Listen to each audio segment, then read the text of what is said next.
IVF म्हणजे in vitro fertilisation. In vitro fertilisation हे त्याच्यासाठी केलं जातं, त्या दंपत्यांसाठी केलं जातं ज्यांना मुलं नाही आहे किंवा त्यांना ट्रीटमेंट होऊन IUI किंवा नॅचरल कन्सेप्शननी मुलं होत नाही. हा जे तुमचा प्रश्न आहे की फक्त तरुण मुलींसाठी आहे का, तर असं काही नाही आहे. IVF कधी पण करू शकता तुम्ही. इंडियन गव्हर्नमेंटनी IVF करण्याची परवानगी 50च्या आत जर कोणती स्त्री असेल त्याला दिली गेलेली आहे.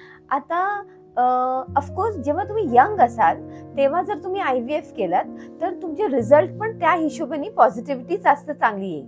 प्रॉब्लेम हा आहे की आपण भरपूर वेळा गोळ्या घेतो, नैसर्गिकसाठी ट्राय करतो, त्यानंतर निराश होतो आणि परत सगळी ट्रीटमेंट सोडतो, ज्याच्यामध्ये 3-4 वर्ष निघून जातात.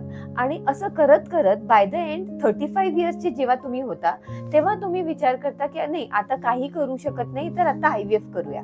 तर त्यापेक्षा आपण जर अगोदरच IVFचा निर्णय घेतला, of course provided it is needed, तर बेटर होईल.